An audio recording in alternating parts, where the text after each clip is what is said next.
What's going on, y'all? It's your boy, Kuya P. This is the ShoPowSho. Nerds rule the world. So, of course, the Dobro, the Babinka boy, the leader of the Hala Hala homies in the Sena Gang. And joining me for the first time on the ShoPowSho. Actually, you know what? It's really the second time, but it's going to be the first time because we also did another interview that you'll have to wait.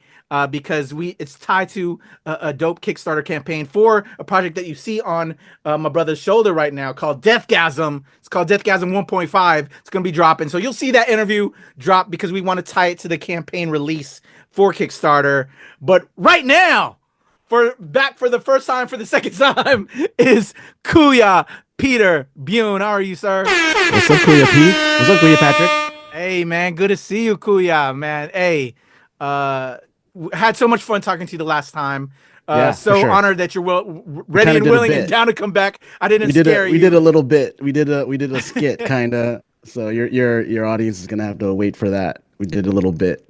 Definitely, man. And they're gonna be a little upset because I promised something for this go round, but maybe that just begs the third go round. It Well, just I've begs. been I've been sick, so I couldn't get into any makeup. I Okay. couldn't get into makeup. I was a little. I was. It was a little. I got into a little corpse paint, yeah, and you were supposed to do it too. That's why I Um, said maybe that begs that you need to have a third appearance. So the so we're third both in. appearance, We're both in corpse we will paint. do it then. How about All that? right. Show our metal side. Definitely show the metal side. Rocking I on. love it. So the amazing Peter Bune. Let me shoot off some air horns. They're going off right now. It's in post, Pete, because I don't want to deafen you, man. Welcome back, my friend. It's great to have you. As we connected, we're fellow filmmakers, we're fellow creatives in both comics, not in film. You're in comics. I would say I'm not much of a musician now. I was more of a dancer back then and a singer. You're more metal. I was Oh. more R&B, but I Oh still no clear no with no all of no that. no! Hold on, Patrick. I was about to say, like, does anybody ever like when they get on the show, do they like sing like "If nerds ruled the world"? Imagine that. Like that's all leading up to this conversation. I had to actually put it on. I put on Nas. I'm in Queens right now. Okay, Queens, shout out Queens, shout shout out out to Queen. Nas. So I'm like, if nerds rule the world, imagine Hey, that. Yeah. So like, I got my when I go see Joe Coy and he starts breaking out into like 90s R&B, I could hang. I could hang with that. So definitely, and I can definitely hang with metal. I'm all music. I'm all sick. love in music. Shit, where it's in the DNA. We're Filipinos. It's Hmm. everything to us. It's how we express Yeah. ourselves. Um, Filipinos could assimilate not only into society, but they could also assimilate into various music genres.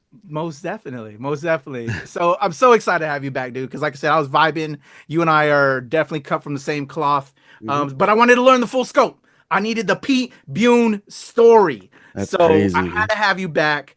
So you're here. We're going to talk about that. And like I said, we need a third time because I know you're going to be doing other projects. And so when those other projects come along, you got to come through. Got to do the makeup then, and I've got to give you your flowers for what those projects are going to be. So let's get into the nitty gritty of my man Pete Bune and the That's origin story. The origin story is your zero. It's your origin Year story number zero. zero. It goes back to the mid to late 90s where young Peter Bune is rocking out to Nas and like Color Me Bad. No. Yes, we're gonna get there. We're gonna get there. But before we get there, so let's kick it off. Let me throw it to how I started off, brother. All right. We give honor and love to those that came before, Okay. to our parents to see if it Ooh, truly is in the that far DNA. back. That far Yeah, back. brother. To Let's see if go. what you're about is what they were about in some ways. Did you pull something from them? You know what I'm saying? Fucking Like, was your yes. mom and dad metalheads? Were like, what was No. that? Was it in the grandmas, the aunties, the uncles that inspired you? So if you could take, My grandma was an original metalhead. let's She was take it rocking out there. with So Ozzy yeah, what Osbourne do you back in the know? day. What do Sorry. you know about the elders that you can tell me that maybe some hidden stories, Dude, some. I just got back from the homeland. So let's go. Oh I was shit. there. I was there last September. Okay. Sorry, a little ASMR for your listeners. I don't know. Sorry, I'm getting over a cold, I but understand. I was there last September. It was a family reunion, and it was like my dad's side of the family. So I kind of grew up. I don't. A lot of people they kind of grew up with either side, like the mom side or the father side. Um, I grew up with more of my cousins on my mom's side of the family, and I got an opportunity to meet a lot of my dad's mother's side of the family, which I was not familiar with. So there was a we got to make it out there, and I'm from my family's from Dao Capiz, from Capiz, which is like below Manila, the island below Manila. It's the same island as Boracay. And Boracay is about 4 hours from Rojas City. So I spent a lot of time in Rojas City, and that's where my family's from. And yeah, just knowing that like my parents, they met in high school. My dad was a basketball player. My mom was like, a nanny when she was in high school for like children. But both of them, they're like, my mom is the oldest of nine kids, and my dad was the youngest of like eight kids. So this is interesting. My mom's father knew my dad's oldest brother. Like they went to like school at the same time. Oh wow. That's how, Yeah. right? Like, yeah, that's the range. That's the range.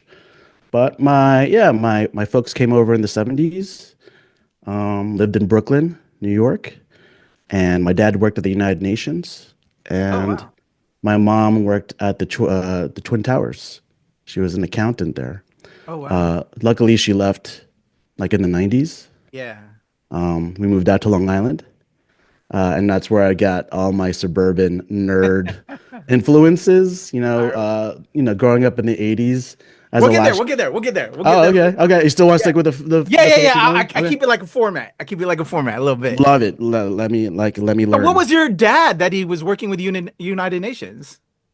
Well, the United Nations have their own internal uh, they call it the diplomatic pouch unit, but it's the mail system. But he was the supervisor of the mail system of all the Okay. mail that goes.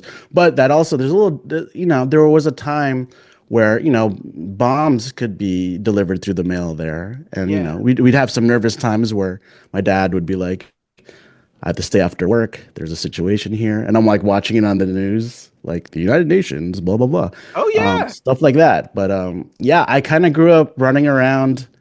My dad was in the very bottom basement floor, and he ran. I got to see like the mailroom, but Yeah. I got Yeah. to kind of run around whatever you see on TV in the news of the United Nations. I kind of like grew up running around that when it wasn't active. When there was Yeah. you know, no one was debating each other or anything like that, or there was like press conferences and stuff like that. Got you. So Yeah, was it like they wanted to, what was it that made them want to come to the US? Did you already have family here? Were they the first from your family to come here or first. like, Yeah, and yeah. were you born here or born there? I was born here. I was born Okay. in Brooklyn. What? Brooklyn? What? Brooklyn. All right. So they left the Philippines to come here to Hmm. have a better life. I'm assuming that's why we all Yeah, my, came my here. dad's my dad's older brother, he got a job. He set up planted roots here. Okay. He lived in Manhattan with his family, and he brought his brothers over. Nice. And he worked at the United Nations, and his wife worked at the United Nations. So he set up my Gotcha. dad, and Gotcha. yeah. So we have like my dad's brothers have like they kind of spread their wings, and some went to Long Island, some went to Jersey.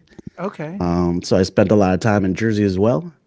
So Gotcha. it's either Billy Joel or Bruce Springsteen. I dig that. I dig that inflection. As the music side, that is very true there. I still spend a lot of S- time in Jersey. I Awesome. still spend a lot of time in Asbury Park. So yeah. Okay.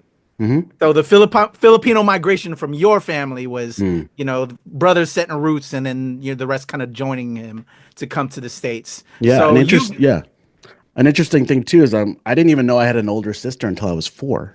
oh wow. So my parents had to this they really had to like kind of come in at separate time. Like my dad came in with his brothers. He was like he got married young. He got married when he was like 23, and he Uh, had to leave behind like his wife and his like newborn daughter to set up shop.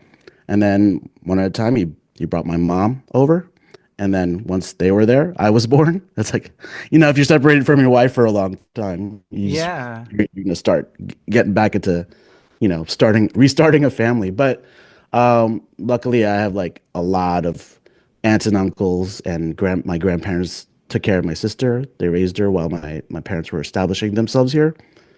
And yeah, once they got a chance, they brought over my grandfather and then my sister. Yeah. And yeah, a lot of yeah, there's a lot of like,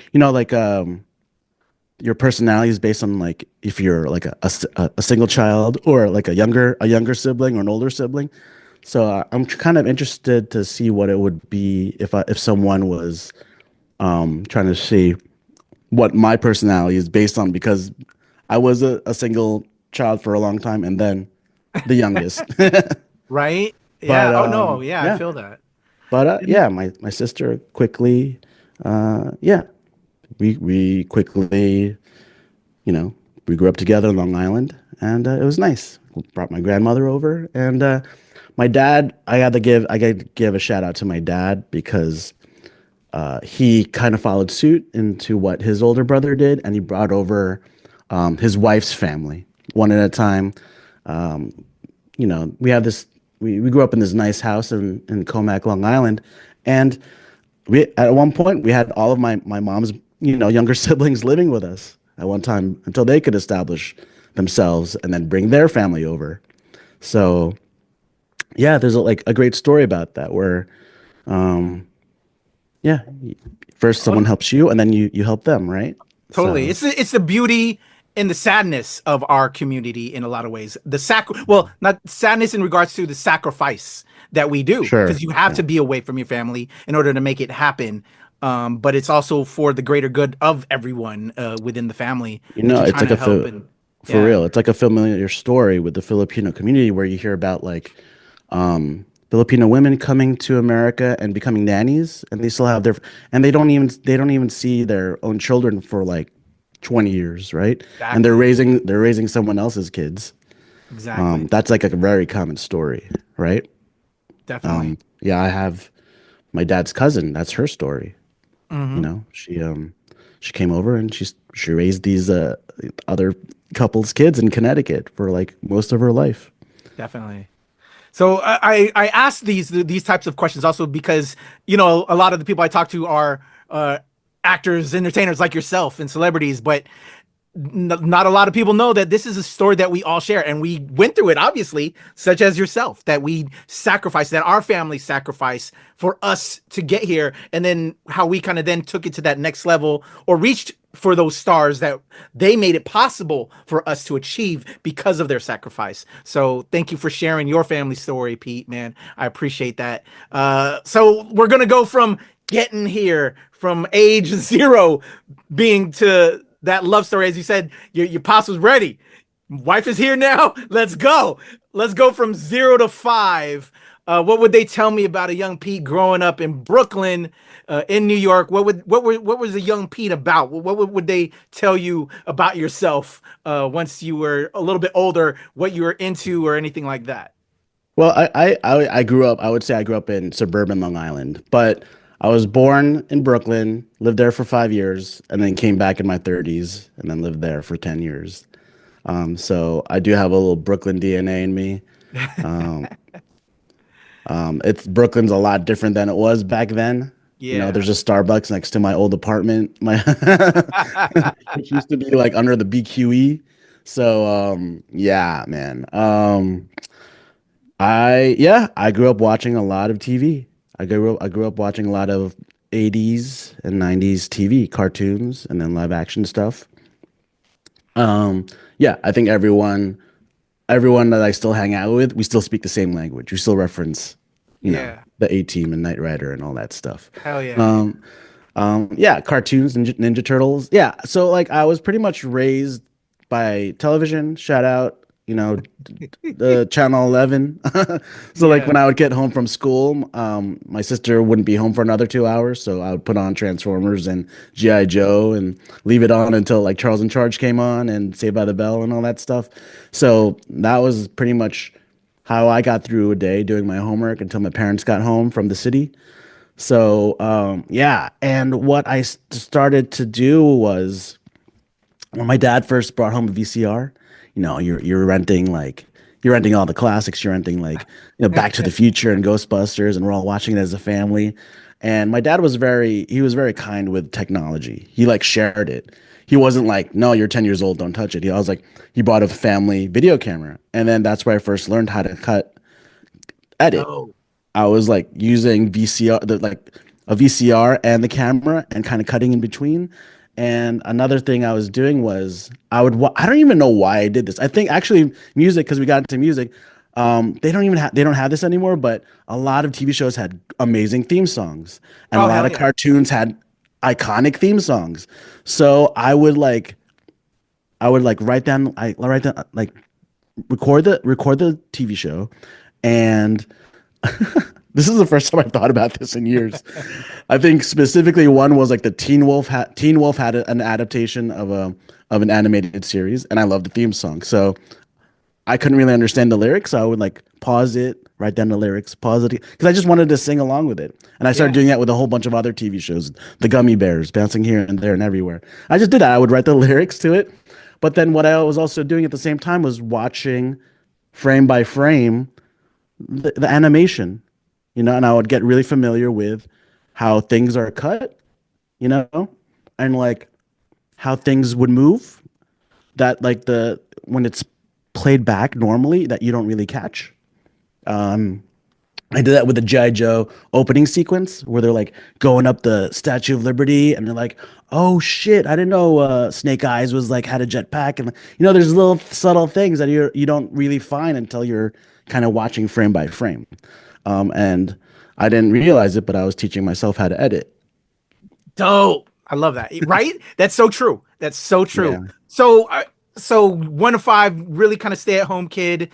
Uh, being that would it also be because your parents are away, they come back, they're at their jobs. Was it because just the streets are dangerous? We hear the 80s, crack scene or whatever, New York, wild whatever, Brooklyn. I don't know. I don't know if your borough was that grimy or whatever, but so Yeah, yeah. they were So keeping the you in the Part house, of and that's Brooklyn kind of what was. led to entertainment becoming like a love and a passion. Yeah, so and I was lucky enough both my parents worked.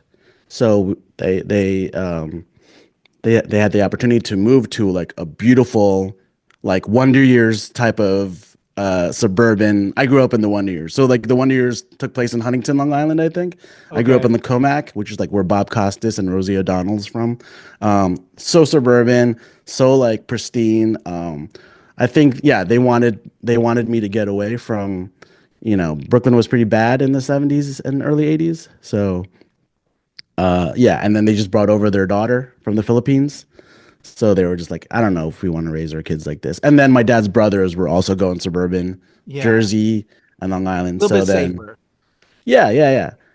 And then that was the rush of when a lot of people who lived in the city were moving to the suburbs in Yeah. that time. It was affordable. It wasn't you can't do that nowadays. There's no Yeah. way. There's no way you're gonna mortgage a house like that quickly, especially in Yeah. your mid 20s. My Yeah. parents were 28. That's crazy. They were in their 20, mid to late 20s when they were all doing this. I Yeah. can't do this. I can't. Right. It's a totally different time period now. But because of the being at home and kind of staying away from trouble, right? Which is what they want us to be away from all Yeah. the craziness. That's how we discovered, for me, comic books. Mhm. Well, it was through the barbershop, because they would have at the barbershop the comic books, the Archies and all that, and eventually a Marvel here and there. And then that's kind of for me how I discovered comics. Were And they then your uncles? They were your movies, unks? exactly. Know? And then film, movies, going to the theater, the 80s, Mm, VHS tapes, seeing Nightmare on Elm Street when you're 3 years old or whatever, right? yeah. It didn't Hmm. matter back then, because they didn't Did you really have know. older cousins showing you shit? Not really, because I was a Navy brat for me. I Oh, was okay. raised on Navy bases and, all that, and base housing. It finds you though. It Oh finds yeah, you. yeah. So, but discovering film, having a video camera in the house, like you, I was splicing. We're very forward centric in regards to technology, a lot like you are. and playing around. And yeah, I was editing, cutting my own stuff. Yeah. So you found a love and a passion with the arts in school. Not So at let's go from first. 5 to 10. Going to Okay. school I like and this. getting a formal education and learning about things. What are some of your first passions, first loves? Hold on. Well, first of all, this is like better than therapy because I don't really talk about myself this much. Let's go. Let's do it. So this is sick. This is sick. I love it. I love it. Okay, 5 to 10. Um, I love baseball. I'm not sure. I'm like really into baseball. I thought I wanted to be a baseball player. I'm like a huge Mets fan. It's like the late 80s when they Okay, actually yeah, were and they were relevant. something. They were something. Dale So I Strawberry? was Doc Gooden, Keith Hernandez, all of that. Yeah. They were like bigger stars than actual baseball back then. I live in Queens now, so I'm like 10 minutes from Citi Field, so it's a dream come true to live here. Anyway, I digress. 5 to 10. So yeah, so I'm watching. It's like I like entertainment wasn't even a possible. Like I didn't even think about that. I didn't think about doing it. I just like wanted to. I did have older cousins, and they were like giving me like cassette tapes, and they were like giving me music to listen to. They were giving me comics to read. My introduction. Older cousin Noel was the first time I ever saw like a box, one of those like long boxes full of comics. And when I'd go to Yeah. New Jersey, he's like, "This is what you need to read." It was the first time I was exposed to the X-Men. He would let me read all the X-Men. He would let me read all the what were some yeah. I remember the first time I was a little kid, and he would introduce me to Peter Porker, like the the kiddie version of Yes. I Spider-Man. was a big fan of Peter Porker. Peter Porker, and that was like that was kind of like the side issue of like the first time you're introduced to the black suit, Mm. which became Venom. But when it was introduced, it was just like, oh, it's a new black suit. I think they were just trying to sell toys and comics at the time, and then they made it a separate character. I think I'm a Yeah. little kid when I read this, but Yeah. I remember just like staring at the 1979 Superman poster on their Mm. wall, just like obsessed. I just couldn't keep my eyes off it. And all it was like, you'll believe that a man could fly. That's it. That's it. But they had it on their wall. But like, yeah, these Jersey cousins, they taught me how to play baseball. They taught me how to be a nerd. First time I ever used a computer. First time I ever entered data to make Hell like yeah. a I don't know, like a guy move across screen. All that stuff. They're still nerds, Yeah. but I think, but I'm the only one in my family who really pursued it, pursued creating things, pursued telling stories, no matter what platform. Okay. I'm still like, I do have a younger cousin. She's like 20 years younger than me. She's a producer at NBC, but Oh I wow. think I think she like saw what I was doing. I think she's like seen like there was a little influence there. The younger generation, because of TikTok and stuff, they could do it easily, but like people our age, we didn't know how to get into it, right? Yeah. Um, so yeah, you just kind of figured it out back then. So you made it. So 5 to 10. We're going to school now. We're getting a professional education. Obviously, our Yeah. kids. We're in there. Were there any like classes that you kind of loved, or were you making like your own mini comics like I was Yes. in the margins of your Yes. notepad? I'll tell Uh, you what happened. yeah. Batman 89. Yeah. Batman 89 blew my head apart. Woo. Tim Burton. Batman 89. So not only that, I was obsessed with Mad Magazine. So Yes. the Alan Mad Chapman. Magazine and the B version of that, Cracked Magazine. Yes. Do you remember that? Yes. Cracked Magazine. Hell yeah. I think they were a little bit more raunchy, but Mad Magazine was like the A tier kind of sketch comedy magazine, Okay. right? Art. So they did a spoof of Batman. And then so I was just obsessed. So I actually drew, it's crazy. I drew a version. I wrote the story originally, but I copied the style of Mad Magazine. Also, I brought up baseball before because I was making my own baseball cards. So I was making the art of like my friends playing baseball. I was collecting not only baseball cards but movie cards. Like I had like the whole collection of Return of the Jedi Oh yeah. collector cards. But Batman 89, man, yeah, that was a thing where like I was copying. I made everyone call me Batman. Who does that? I was like in sixth grade, and now they're calling me like, and they were like, okay, you're Batman Bune. So like, and then I was playing Little League, and then I had like Batman like accessories, like I had Batman batting gloves. I Dope. was obsessed, and then like I got in trouble because I wasn't wearing the hat for the uniform. I was wearing like a Batman hat. But then like my teammates were like, "Let him wear it. He's Batman Bune." So I owned it. I don't know how people were just like, "Yeah, you're Batman." So and I Dope. was drawing the bat symbol everywhere, all over my like notebooks, everywhere. I was like tagging. I was like in sixth grade tagging Batman everywhere. But yeah, man. And I don't know where like I know everyone grew up like loving Batman 89, but it was also like I grew up watching the Adam West reruns over and over again. And Oh my yeah, parents those were when awesome. so being a little kid and watching the 60s reruns, and then my parents also kept buying me holy shit, I'm thinking about I was obsessed with Batman when I was 5. They keep telling the story where like when I was 5 years old, I broke my uncle's screen door because I would be like "Da-na-na-na-na-na," and I would run through screen doors with my little Batman t-shirt. Yeah, that's like a legendary like family story where yo shit, it goes deep. Damn Yeah, it. Damn it, Kuya P. I love it. You're No, like a bro, we're freaking bringing it back. you're making Bringing me it think back. about shit. You're making me think Batman about Bune, things. bro. All right. So the innocence, 0 to 10. The Ooh, things, the start of certain things that would eventually, inspire Mad us Magazine. into it Hmm. later on. So before we get hit with reality as we go from middle school to high school, Mm, is there any other things that you can remember of the innocence of childhood, or just yes.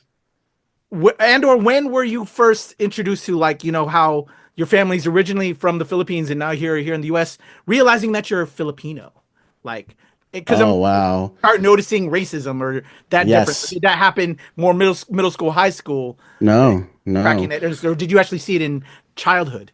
Yes. Because like in Brooklyn, everyone is brown.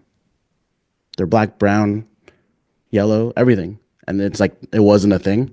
The minute I moved to Suburbia, Long Island, it was a go back to where you came from thing. Yeah, I feel like when we first moved there, there was like drive-bys yelling at my parents, "Go back to where you came from." You Mm-hmm. know, they would shelter me from that, but then they couldn't shelter me from school, where it'd be like, you know, I remember just like crying for no reason because I didn't understand, and then like, these are my friends and they're just asking me questions, but like you don't realize you just want to fit in when you're a little kid, you know. Um, and just being like I remember getting a letter I had to give a letter from my dad or for my dad, and I'm a Peter Jr., but they addressed it Pedro Senior. And then my friends were like, "Oh, if your dad's Pedro Senior, doesn't that make you Pedro too?" And I just started crying because I just wanted to fit in. I'm like 5 or 6, so it's like, these things. When you're little, you just want to look like your friends. You just want to act like your friends. You're embarrassed to have them over for dinner because your house smells like fish. But it's like they don't care. I remember my first in Long Island, like everyone's either Italian or Jewish, and Italians are Catholic, so they totally were cool seeing all the Catholic iconography all over my house. But the Mm-hmm. first time I brought a Jewish friend over, they were asking questions, and I was like embarrassed. But my mom was like, "Oh, is I think David is Jewish, John. So he doesn't have this in his house." But she started explaining it, and then but I was just like embarrassed. I don't want my mom talking to my new friend, stuff like that. But Oh then yeah. it's like, wow, just like the patience of my parents, because I was like a little asshole, you know, because you just like right, like you're embarrassed because they have accents, right? It's awful. It's awful. But yeah, damn, they were so patient with me. Oh yeah. Good people. My parents were good people. Are good people. But also for Yeah. yourself, and because you were right to feel the way you felt, you know, Yeah. and it's just the culture. So what did you do for yourself to overcome that with what you were experiencing, knowing who you are and how Right. you felt, but also you're right to feel how you felt, but you You also probably. felt you love your parents, but your parents were just assimilating as well, All and right. but you didn't know that at that time, All I'm sure. right. So like this Yeah. wise ass personality that I have, Yeah. that's a product of that. Yeah. You kind of have to. It's either because there were like one or two, three other Asian people that I went to school with, and they were very quiet, and they played the cello. And they were really good at math, and when like the jock wanted to cheat off my paper, that was a bad idea because you're gonna get a C or a D. Like on your, I wasn't that great in school, but you Yeah. wanted to cheat. You wanted to cheat off the Asian guy, right? So like, yeah, yeah. I became a wise ass. I became like the class clown. I kind of became known for being disruptive in class, and that was kind of my way of getting recognition, not being And the quiet rebelling one. in a way, right? From what you, Complete yeah. rebellion. Yeah. Complete rebellion. Yeah, and I think even because my sister, who was like the most popular, one of the popular kids, she was in all the clubs, she was in all the theater plays, and shout out to her because she got me into like theater musicals. I discovered my love for that acting and theater because of her. She was doing Yeah. all the plays in high school. I was watching all of them, and I was just like, oh my god, how do people do this? Like, Yeah. I'll never do that. I'm never gonna get on stage in front of people. But what's my version of this? What's my version of like people like looking at them and they have this talent that I don't have? If you're Filipino, you have to be able to sing, dance, or play basketball. I could hoop back in the day. Yeah. We'll get In the into all that '90s, too. We'll get in into the that when we get '90s, into the, everyone could hoop. yeah. But like, Yeah. I'm not a singer or dancer like you.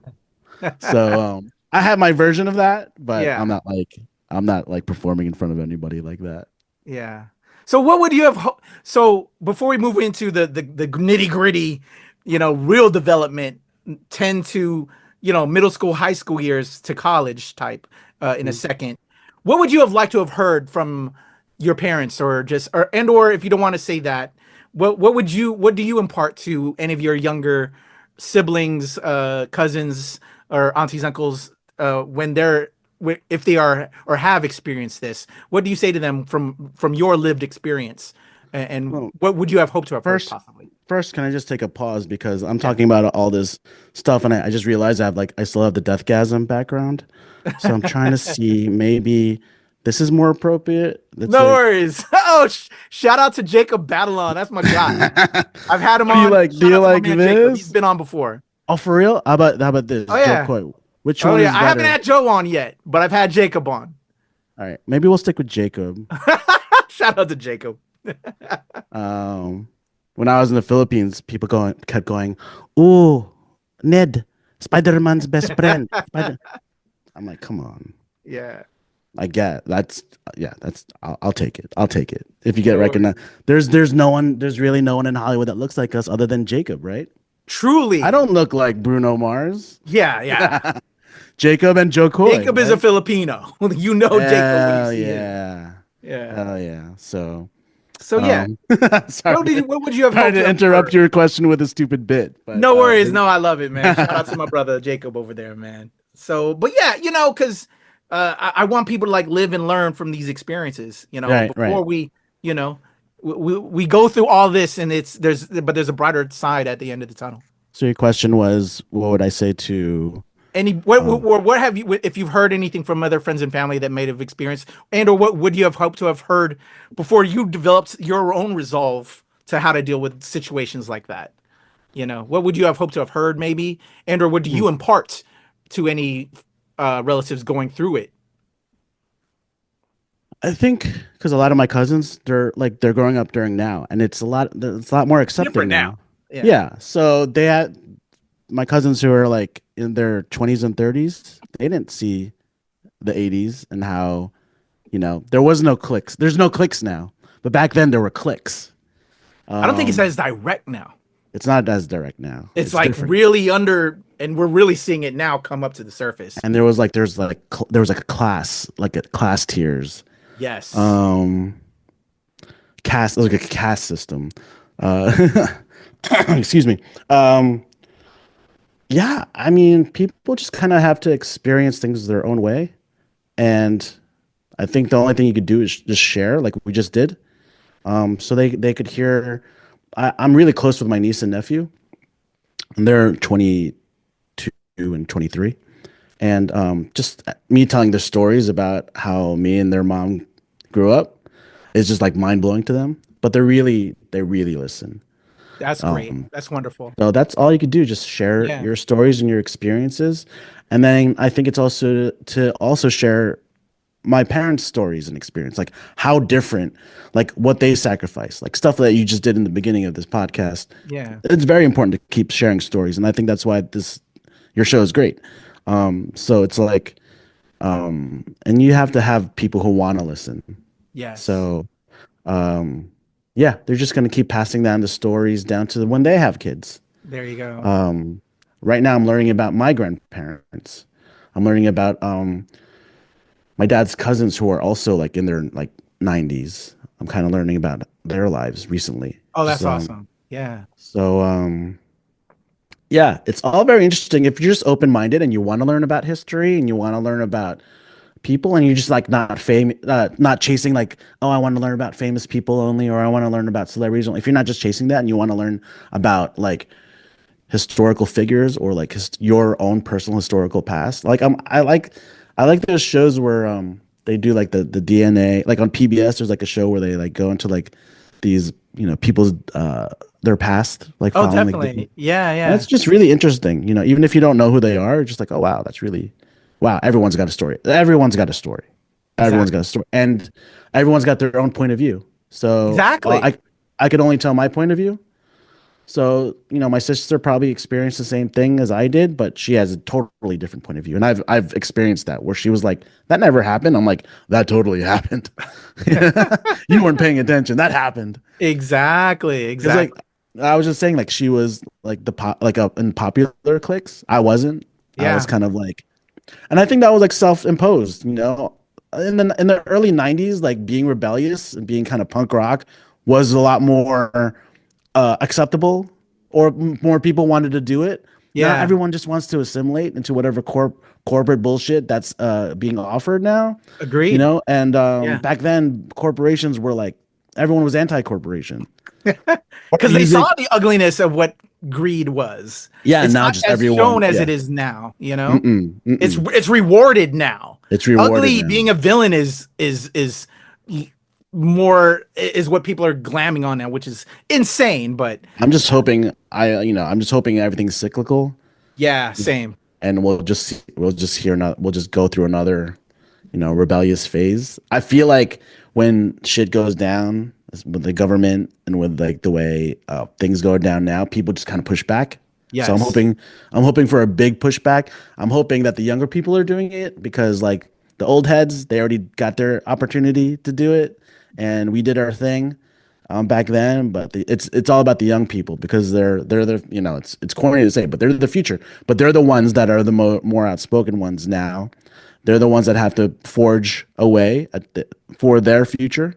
They can't just sit back and wait for someone else to do it. And we didn't do that back then. We didn't sit back and wait for someone else to do it. Anyway, my point is point of views, and my sister was very much into, um, being popular, and I was not. So her points of view of our shared experience are completely different. So you got to be open to listening to both sides, and making up your mind yourself. Definitely. Completely agree. Completely agree. Sharing your story, sharing your feelings from those stories and Mm, experiences, it all matters.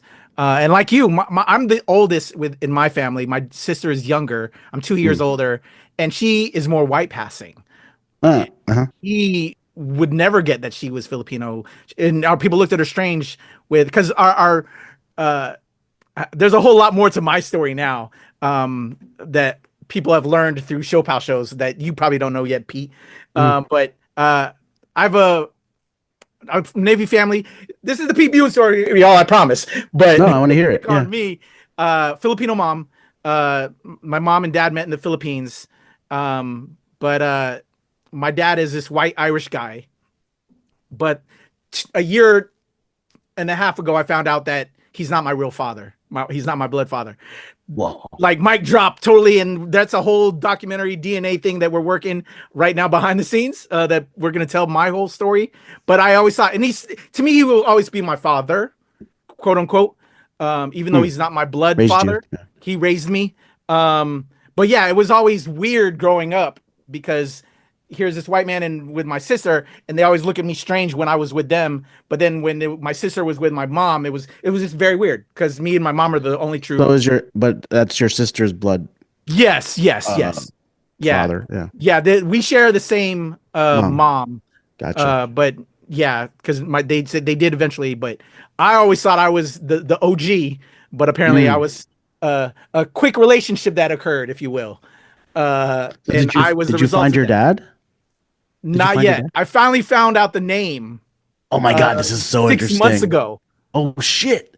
Less than Yo, 6 months ago, I found out the name of who my biological father was. are you making a documentary about this? We're working on You that. should. We're working Yes. on that. I'm because as a filmmaker, as a creative, You have to. I've always been front center with my Filipino-ness. The origin of ShoPowSho was to explore this when we don't get our history. This is we Wait, don't wait. get So are you you know. full Filipino? Do you know? I'm mixed because my mom is mixed. Oh, So okay. I'm in my DNA. I'm 78% North and South Philippines. Oh, The other, You're like Haley Steinfeld then.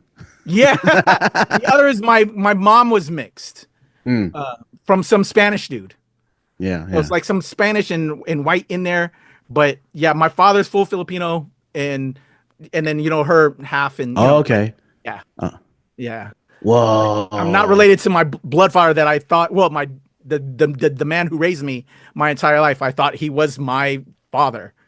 So you might have siblings you don't know. Exactly. It's crazy. Let's go. Crazy. Anyway, but we share these because we're all going through it. I've been definitely going through it off and on, trying to find out who I am now. But Yeah. Pete, thank you for sharing all that, man. Let's get into the nitty gritty.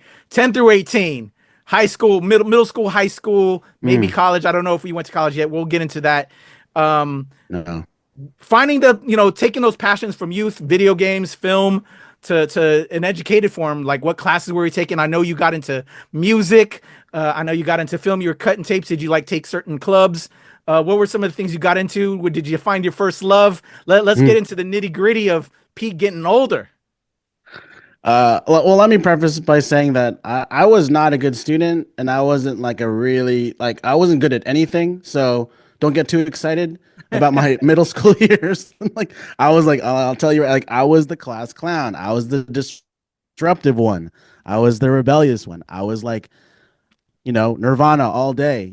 But this was a thing that um oh, go on.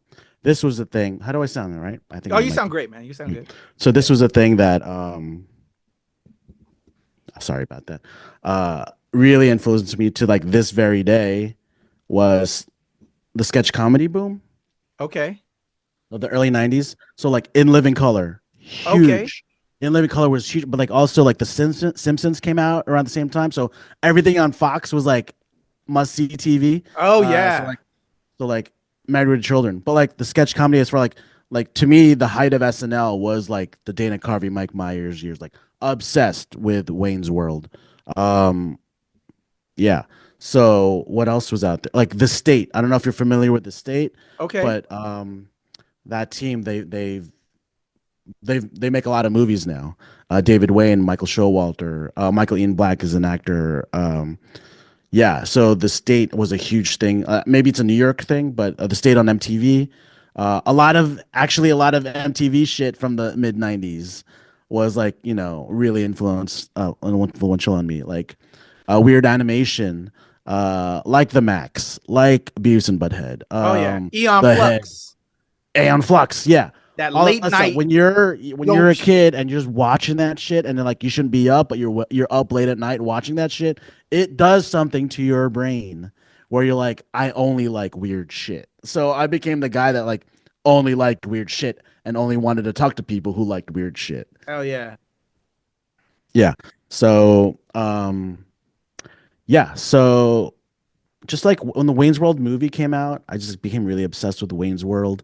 Okay. So like I became obsessed with kind of like Mike Myers type of humor. So that's pretty much the origin of stuff. What happened was when I got into high school, I was in detention a lot. I'm telling you, man, I wasn't a good student. I was in Oh, good. detention a lot. Hey, you know, Uh, but what happened yeah. was this was the kismet moment. So I got the first day of high school, ninth grade. I was sent to detention immediately, the first grade, because I was trying to get off campus. Day one, I was sent to detention. Day one, and I always got a lot of shit Wild, like this. bro. I got a lot of shit like this. Aren't you Maria Bune's brother? I would expect more from her brother. I got that all through high school. Aren't you Maria's little brother? Anyway, I was in detention all the time. So what happened was after like, a few months of detention, I started making friends with all the other kids in detention. Okay, this is gonna go somewhere. Let's go. I started making friends with all the other kids in detention. One day, one of these kids brought in a video camera. And I was like, where the fuck did you get that? He's like, I got it in the TV productions class. I'm like, there's a TV productions class at Hopog High School? And he was like, yeah. And then so I immediately went to my guidance counselor, and my guidance counselor like already lost hope in me. He's like, your sister got into Stony Brook. I don't see you going to college. But I was like, I don't see me going to college either, but I'm going to take a TV productions class. That's it. That's it. That set the course for my entire life. Because once I got off my dad's camera and the family VCR, which I was destroying all the family technology. I got to destroy the school's technology, and that's where everything launched, man. That's where it all launched. So I there's nothing else to talk about in high school. It's everything right after high school I could talk about because that's where I can't remember anything. High school was a blur, but the minute I graduated, my TV productions teachers, they're like, "You're not going away to school, right? Would you want to work here?" And I said, they saw something in me where they were like, you should get a job here if you're not going away to school because all your friends are leaving. And that's what happened. I became the television productions teacher's assistant at Hauppauge High School. Wow. Okay. So we're obviously going to go on this path. How did you feel? How did your parents, because we know we want you to go off to school to be an engineer and you're being compared to your sister. Yeah, yeah, yeah. Who's a nurse? If we can stay in that pocket real quick, Yeah. those comparisons, how did you overcome that? Did your parents just like, okay, he at least has a job? What was that? All right. So being like the youngest one, you're the oldest one, right? So parental figures focuses everything on the oldest one, right? I mean, they just focus all their energy on the older. That's what they did with my sister. They focused all their energy in my older sister. They wanted her to go to school. They wanted her to become a nurse. So they did that. They don't really pay. They didn't really pay attention to the younger one. They just So you were as long golden. as he's happy. I was golden. As long as he's happy, as long as he's not causing too much trouble. I was still okay. So in high school, I did still try to play sports, but I wasn't going anywhere with it. Yeah. So then I focused on TV productions, and I did go to no resentment. Hopefully, no resentment, right? none. So I did go. I did go to community college, and this is another decision I made. So I was like online to pick my classes for college, and I was going to be a computer science major. I was like, all right, sure, why not? Literally online to pick my classes, I changed my mind to TV and film. Like there, I was like, I'm gonna work here in TV productions at the high school while I'm going to community college to learn. And yeah, I always just did whatever I wanted, and that's kind of the path I always took. Just do whatever you want. Yeah. Because that's the only way you're going to stay happy if you just keep doing whatever you want. Instead 100%. Of like doing what other people tell you to do, which my sister is happy. She's got 2 great kids. She's married to an awesome dude, and she's a nurse, and she teaches nursing. But is that what she wanted to do? I don't know. Maybe. Yeah. But that's like kind of like what my parents wanted her to do. I think that's a common story with Filipinos. Like that's why there's there's a lot of nurses, there's a lot of doctors because like the Filipino as a people, we're great with like hospitality and making people feel good about themselves, and that's why there's a lot of nurses and that are Filipino. While we forget about our own inner trauma. For real, real, right? For real, Let's real. go, real, real. But I can't. I have to do whatever I want. So that's why. Yeah. So Because that's what we're gonna champion because I want people to start finding in their own inner love for yes, themselves. So yes, let's go on sir. this path.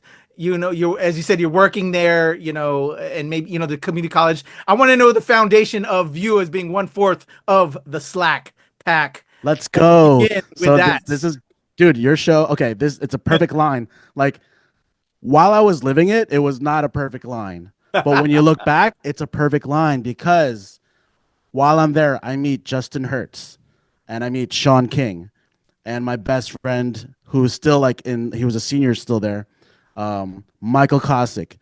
And I tell you, me being obsessed with Wayne's World and public access, so the TV productions class, they were connected to the local public access company there, and they did a thing where like, oh, the students can make their short films and we'll air it on public access. But the four of us were like, why don't we start our own show? Why do we have to do these stupid kids bullshit? Let's do our skits. Let's make our skits. And I just became like the de facto editor. We all wrote our stuff. We all filmed our stuff, and I just started. I edited like all the episodes of our public access show, which went on for 7 years. So from like when I was 19 to 24, or that's not right, 19 to 26. You're not a math Asian. I You're not a told you math I Asian. wasn't good at math. Don't copy off my test. Um, uh, yeah, we did a local Long Island and New York City public access show called Slacker TV. It started off called being called Slacker TV, and that came from my love. Or also around that time, 94. I graduated like yeah, 95, 96. So like 94 was when Clerks came out, when Pulp Fiction came out, when Slacker came out before that. So I started getting really interested. Like indie filmmaking was like the punk rock of Hell yeah. movies back then. So I became not only I started like listening to punk rock, but I also started listening to watching indie movies. Train Spotting came out. So like Train Spotting came out in 96. And so Slacker TV started in 97 when I was 19 turning 20. So my we gave our so in, okay, so like the Ramones, they gave themselves nicknames. They were all called something Ramone, Joey Ramone, Johnny Ramone. So like and like a lot of punk rock bands, they gave themselves like different names. So I watched Train Spotting and I gave myself the name Sick Boy. And then Sean King called himself Tommy X. It was a very like punk rock thing to do. Mike Kostic was in a band, a local band, and he called himself Mike Ulcer. Um, Justin Hertz just called himself Hertz. But yeah, and there was also a thing where we incorporated like the skateboarding culture into it, and we incorporated the local underground music scene into the show. So we would film skateboarders and punk bands, and we do our skits. And at the end, it was like a very Chappelle. You know how like Hell Chappelle's yeah, show dude. would do skits, and then he'd have like, and now De La Soul. We did that. You know, That's we just awesome, dude. so a lot of the local music scene people were like really into it. A lot of this, I mean, in the '90s, skateboard culture was it. You know, Beastie Boys were like making skateboard culture really cool. Like Spike Jones, who was another one of my like big heroes, skateboard culture. Yeah, all the music video directors, they started out making skateboard movies. Jackass was like huge, coming out around the same time. Yeah. So people were comparing us to Jackass, but we're like, no, we do skits. We don't do stunts. But just because it looked like shitty VHS, people compared it to the same thing. Tom Yeah. Green show was also like doing Oh yeah. Yeah. so, but we were like the local New York guys doing that for 7 years. I love that. So, what was that like finding your tribe, finding dudes, this just group of folks that were into the same shit and finding your voice? What were some of the things you learned along that way? What was it like going out there filming guerrilla style, maybe in certain ways? Oh You my have god, to, when you're indie. What was it like doing that shit? Just some memories you can share about that experience. I love that question because that's it. You have to find your tribe. You have to find your people. And without knowing that I was doing it, and it all kind of like just fell in my lap. I got lucky that I met Hertz and Sean and Mike at the same time at the age that I did, where it was like you're kind of lost. You just graduated high school. You don't know what you're gonna do with your life. And while everyone was going off to college, no one told me. Like no one, you know, my parents were focused on my sister. My guidance counselor was focused on my sister, who had left already. They were focused on all my sister. I didn't know. No one told me what to do. And I got lucky. I found these guys that were just like, let's just hang out. It became a thing where we were just hanging out every day. And we stole equipment from the TV productions place. I don't care. I'll say it. We stole. Beg, borrow, and steal was our motto. Yeah. We still have equipment from back in the day. We still have tripods and stuff. We still have boom poles that we still use today. But that was it. Finding your tribe. And there was something happening at the same time in Long Island where there was like this emo music band thing going on, right? It felt like Seattle in 1998, which you wish you were there. When you're a kid, you wish you were there. But it was also happening right in your backyard. There's a band called the Bouncing Souls. That is one of my favorite bands. They're a New Jersey punk band. Their bassist, who had moved to New York City at the time, reached out to me. He emailed me that he watched the show, and he's like, "I'm in a band called the Bouncing Souls. Love the show. You know, if you could use our music if you want." I wrote back immediately, "What's up? I already do. You're already one of my favorite bands. I already use your music on our show." So like we, started hanging out. It was like shit like that happened all the time. We're like just a bunch of like dudes, and then like you do what you like, you show it to other people, and if they like it too, then you met someone that's it's like just talking to you and meeting you. Like, oh shit, we like the same shit. Like, look at your fucking wall. It's fucking amazing. I'm still like kind of getting over the fact that you did talk to Jacob Batalon. I'm like, oh my God, I want to meet him. I want to talk to him. Yeah. Like Patrick already did. That's awesome. Like, it's just like that. And it's just kind of like shit kind of like falls in your lap, and you just got to create the opportunities. We created the opportunities for ourselves where people would be interested in the things that we were doing. We showed up. You just got to show up. So we showed up to places that were familiar. We showed up to places. We recorded it, and then we put it on TV. This was pre-YouTube. We were pretty much doing YouTube before YouTube. That's how I explained it to. That's how I explained to my nephew and niece. We were doing TikTok and YouTube before TikTok and YouTube, but there was only one group of people doing it as opposed to a million jillion people doing it. So there was only like maybe 2 or 3 other local public access guys. You were cutting edge, man. Yeah, I mean, but like it could only go for so long. When you're 19, it's your whole world. But then like once you start to get into your mid-20s and you kind of want to do different things, then like it has to evolve into something else. So let's get there. So Slack Pack, Yeah. you found a love with these guys that helped bring you out your shell maybe a little bit. You started writing, producing, filming skits, Yeah. and all of that. But everything comes to an end. What dissolved maybe Slack Pack, and then I think I saw the Ghouligans kind of came, and you started writing, producing other projects on your own. You're good, dude. Before we get to Ghouligans, so what kind of dissolved it to Ghouligans? You're good, man. This is great. So this is crazy. This is your life, Peter Bune. This is awesome. Okay, so yeah, so as I was saying, the older you get, the different type of interest you get. So when I originally started, I wanted to be like a filmmaker. I wanted to make features. I wanted to be Kevin Smith. I wanted to be Richard Linklater. I wanted to be Spike Jonze. And I guess like I started inserting that into the show. And instead of a sketch comedy show like in Living Color or SNL, it became like a sitcom where we were telling long form stories. So the show evolved into we were playing different characters into we were playing ourselves as the Slack Pack. We called ourselves the Slack Pack. 4 guys who live in a house together and crazy adventures happen. I'd say it'd be like It's Always Sunny in Philadelphia. That's what the show kind of evolved into. Like It's Always Sunny. Yeah. We were ahead of our time then too. So yeah, so people kind of grew out of that. People just wanted to do their own thing. And me myself, I I wrote a feature length movie with my buddy Jacob Stiebel about the local music scene. So what happened was I made friends with all these local bands, and then we wrote a story about them. Um, and then I put like the Slack pack in the movie. Like I went in full director mode. I was like, I want to be a feature length filmmaker. And so like we were kind of doing that at the same time we were doing the show, and then the show took a back seat. So I became really focused in finishing the film.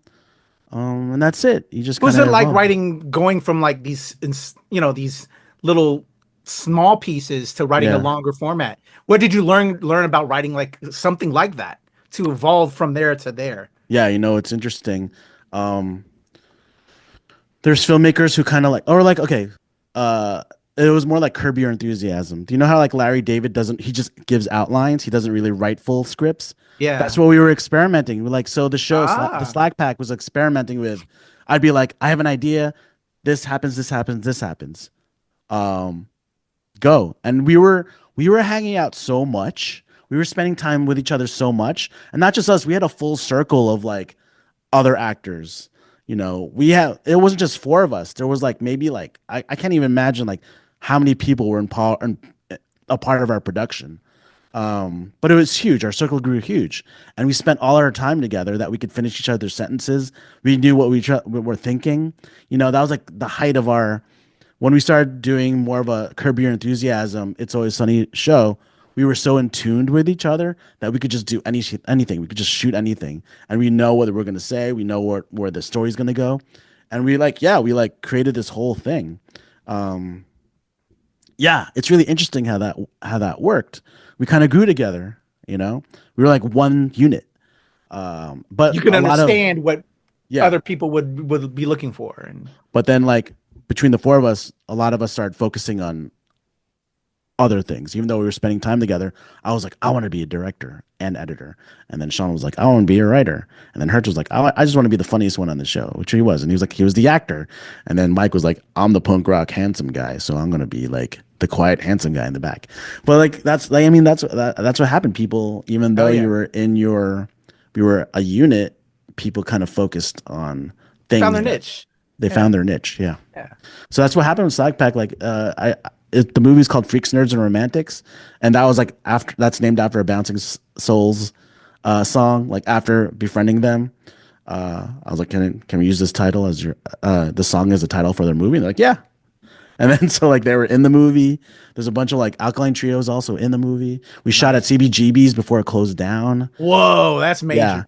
we Hell snuck yeah. in. Yeah, so like they snuck our equipment in. Sorry, CBGB's, but you closed down like 15, 20 years ago. But That is awesome though, Brian, dude. yeah, Hell, Brian from Bouncing Souls, he snuck our cameras in. Alkaline Trio was playing on the stage, and yeah, we filmed that, and it's in our movie. love it, love it. So, real quick, you know what? Let's take a pause then as we move further into the Pete Bune story. Pro tips Mm. from what you learned from getting further deep into this, like maybe a top three, like always available to adjust, may always maybe do another shot. What would be like top three pro tips of some of the lessons learned through this journey? Oh yeah, be able to pivot, Yeah, stay on your pivot. toes, stay on Yeah, your toes because you can prepare as much as you can, but there's always going to be something thrown at you, or you could plan as much as you can, but it's never ever going to go the way. And actually those things that make you pivot, actually I think they improve what you're working on. yeah, Because if you're planned to a T, it could be boring. But if like something's thrown at you, an actor doesn't show up, you lose your location, it rains, shit like that. You can never you Some things you could be ready for. Also, like be ready for things to fuck up. So have a contingency plan. yeah. So like, all right, you're good at pivoting. What's your contingency plan? What happens if it rains? Can you move things inside? What happens if your actor doesn't show up? Do you have a backup actor? That's happened to me. Like that, you only know to do that because it happens to you. If it happens to you a Hell lot, if it yes. happens to you a lot, it's your fault because you didn't plan. Yeah, if it happens to you, that's not your fault. If it happens to you a few times, not your fault. Shit happens. But if it happens to you all the time, get better at your job. Well said. Well said. So freaks, nerds, and romantics to Ghouligans. I'm curious when cryptozoology started becoming a thing because we're gonna get to Ah, Squatch Watch. oh my We're god. gonna get to the Deathgasm. But just this love for like the goth, emo, metal, like really dark shit came in. Because I was really vibing. I was checking out a little bit. I was on your YouTube right before we got rolling, my friend. Yes. Saw the animated, stuff about this Squatch Watch stuff. Oh yeah. I was big into that. What was that Bigfoot movie back in the day? The Hendersons, Harry and the Yeah. Harry Hendersons. and the I was Hendersons. curious if you were a Harry Henderson cat. Like, Of how course. deep is the Bigfoot cryptozoology? You mentioned Teen Wolf. All of that kind of fun. Hmm. Practical filmmaking or practical effects stuff became because like, you were wearing makeup the last time we talked. Where Yes. did practical effects like become a thing with you? That happened with the Ghouligans. So after the Slack pack ended, it's not like we hated each other. We just wanted to do different things. You evolved. You evolved. We evolved. So I was still trying to be like a feature filmmaker, but like Sean and Mike, they were like still like coming up with things together. And one of the things that they came up with was the Ghouligans, and they invited. So it became not like I guess not by accident, but not on purpose. It just made sense that the same Slack Pack guys were also the same Ghouligans guys. Because they were going out pitching. They were pitching ideas.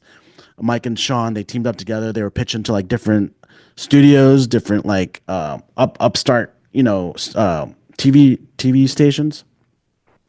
And the one that they liked the best was like a monster slacker thing.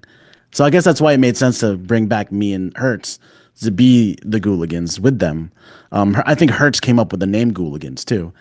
But it started off as a pitch for another network that they didn't pick up, and then Sean was like, "Let's just make it ourselves." And then so that's what it became, and we did that for 10 years. So I've been with these dudes for like 17 Yeah, years now. those are your boys, man. They're my boys. So for But those that don't know Ghouligans, let's fill them. What, sure. what are the Ghouligans? So the Ghouligans are when we would always go out. We did a lot of appearances at horror conventions all over the country. But we'd always say the Ghouligans is the monsters meets the monkeys, and pretty much is like if you watch those shows. I don't know if your listeners watch those shows, but it's the monkeys in the way that it's four dudes that live together and they just go into hijinks. It's what the Slack Pack was, where you would, but like we were monsters. So I was a rockabilly werewolf.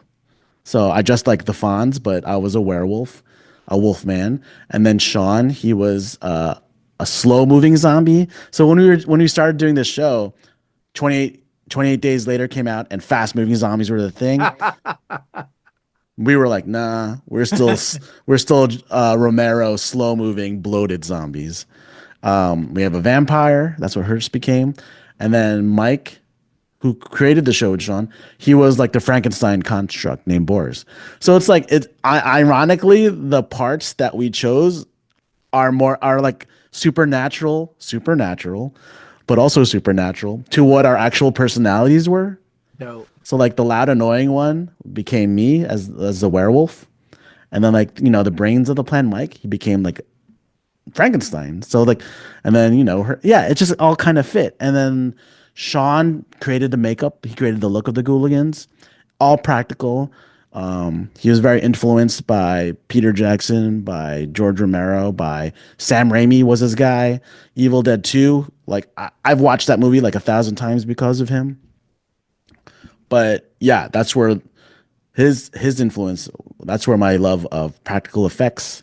That's where my love of horror movies. That's where my love of yeah. He was Big Brother showing us horror movies when like I was too scared to watch it when I was a kid. But he was just like, "Come over, we're watching Cannibal Holocaust." I'm like, again. Hell yeah, I love that. I love that. Yeah.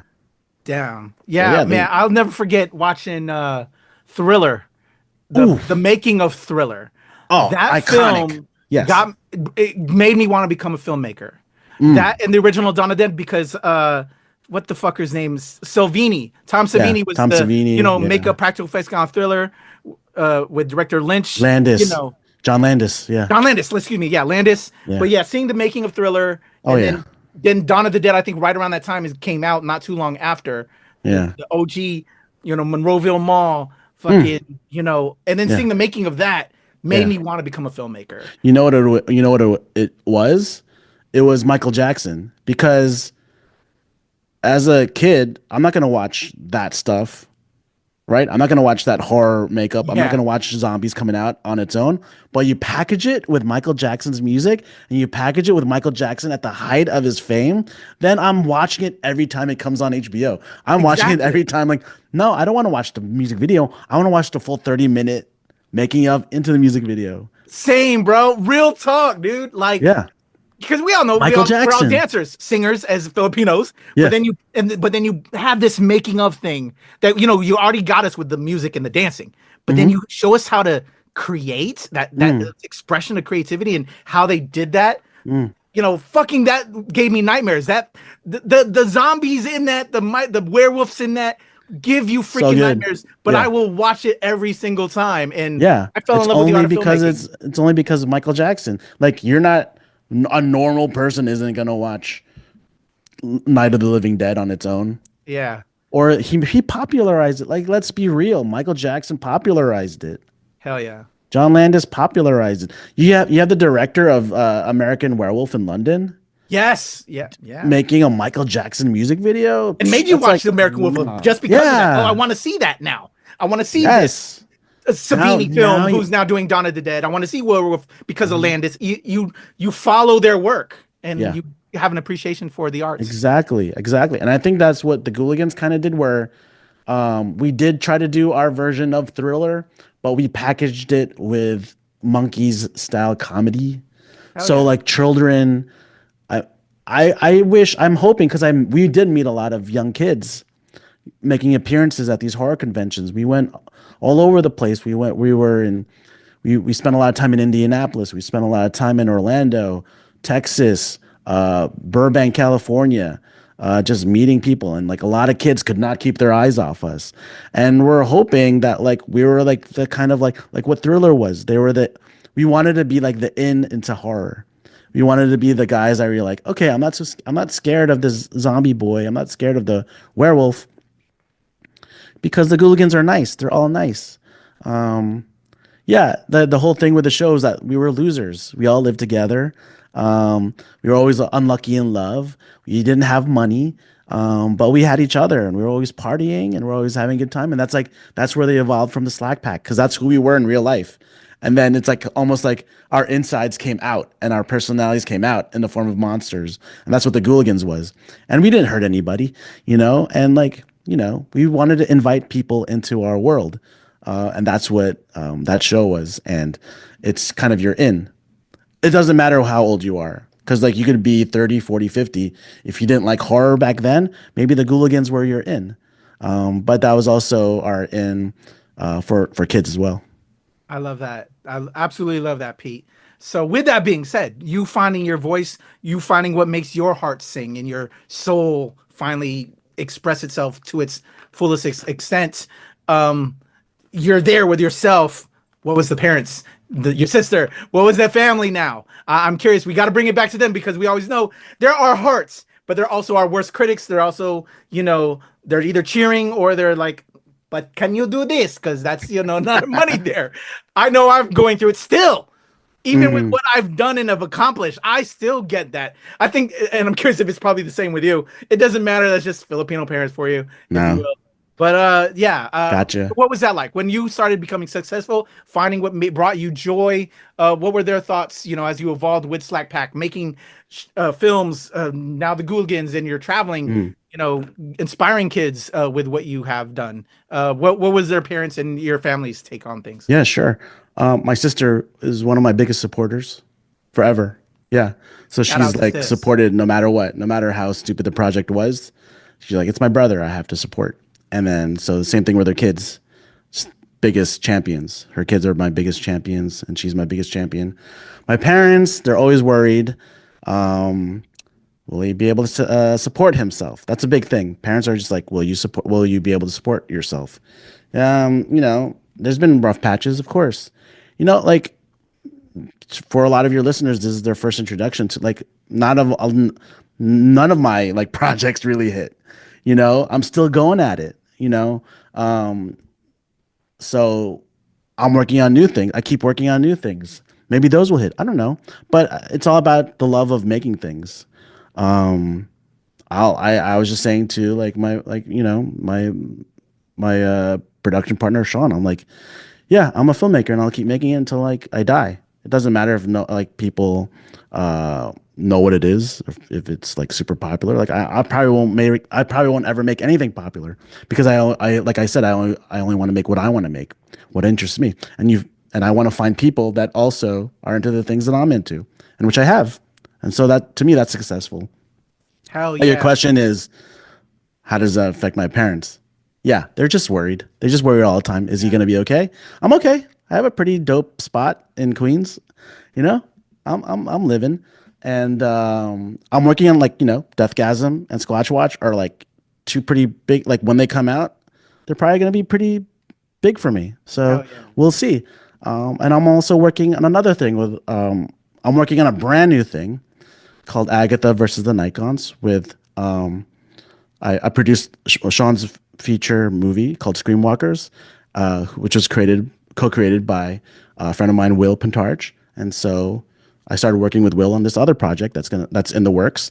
But of course, I invited my Slack Pack bros to be Hell yeah. in it. It's an audio play.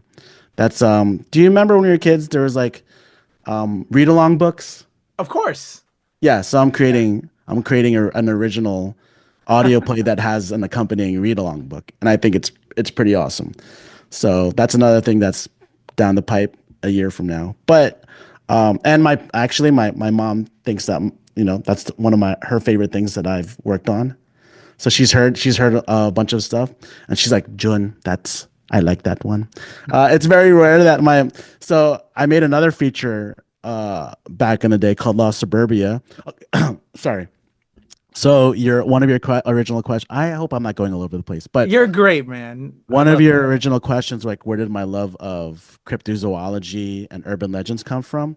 Okay, so back in 2007, Sean and I made a feature. So there was a point where we were making all these features, and that's probably what destroyed Slackpack because Sean and I were working. So we were working on all these features and trying to do the TV show at the same time, and one of them had to go. And Yeah. that was a TV show. So, but one of the features that we worked on that came out was called Lost Suburbia, and that was about Long Island urban myths and legends, which I wasn't into back then, but now I'm like really obsessed. So like Sean pulled me into this project where it was a series of vignettes about local like legends, local stories that people tell, ghost stories. Dope.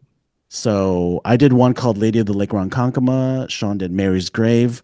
There's wherever you're from, you have local urban Oh myths. yeah. There's always local urban legends. Yeah. Yeah. So it's like I love Jersey that. has the Jersey Devil, Mexico has the Chupacabra, but I always loved Sasquatch and the Bigfoot because the first time you ever see that film of the guy turning walking in the Yeah. woods and turning and it freezing, you're just kind of like, is that real? Hell And like yeah. it turns I'm out an it wasn't unsolved real. mysteries guy, bro. Being an 80s Yeah. baby. Come on now. You Yes. know unsolved mysteries. Dude, it used to freak me out when they'd be The like theme update, song, bro. but it'd be like Speaking of update. theme songs, that gave me fucking nightmares, bro. Dude, that's a good one. That's a good one. Yeah, my grandfather used to watch that all the time and scare the shit out of me. But I used to think like whenever Robert Stack would be like, update, I used to think like the murderer is in your backyard. I thought like when they do like the update and it'd be like the live footage. I always fantasized like, are they in my backyard right now? Are they coming up to the house? Am I about to get killed? Like every time he said update, it's like the serial killer is at large. Wait, update. He's coming to your house right now. So Hell yeah. yeah, so that's where Squatch Watch came from, Okay. and we're working on issue 2. We haven't released anything yet, because we kind of want to build. But that's about the first comic I worked on. So I worked on a comic called Squatch Watch, and that got me the job for Deathgasm. So it's Oh, like yeah. weird how these things kind of Hell yeah, line dude. up for me. Yeah. I love it, man. Salute to you. It's as long as you're doing what you enjoy, you're successful. To me, that's what it's all about. You know, Thanks, man. different people have different perceptions of success. That's what I found. And I think most people you talk to, and I talk to people every day here in the industry, you know, it's just doing what you enjoy.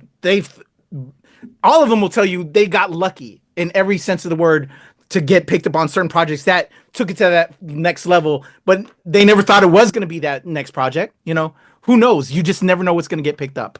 Mm. So man, as long as you do what you enjoy, I salute you. And that's really at the end of the day what it's all about. You know, as long as you have, you know, your family, your friends and everything, you're successful. And we're living the dream, you know, in a lot of ways. There's our ancestors, our past can only hope to have accomplished a little of what we've accomplished in a lot of Mm. ways.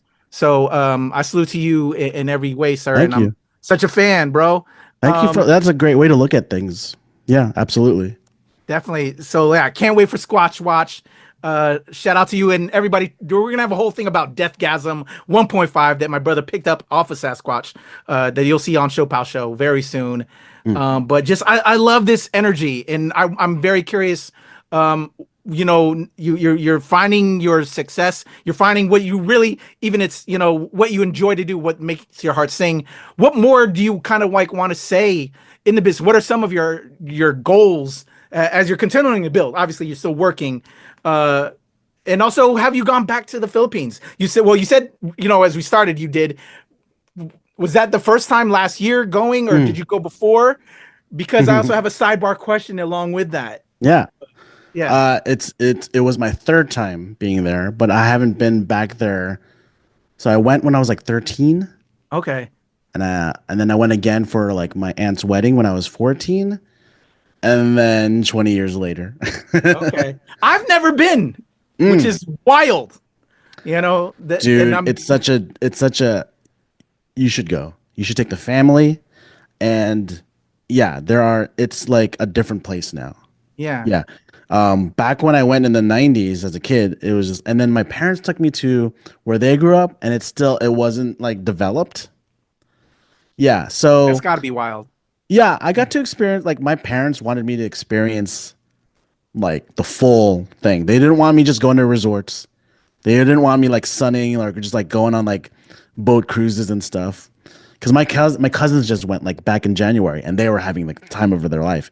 Because yeah, it is totally like Tulum, Mexico. It is totally like a party place now. It is totally like a great vacation spot.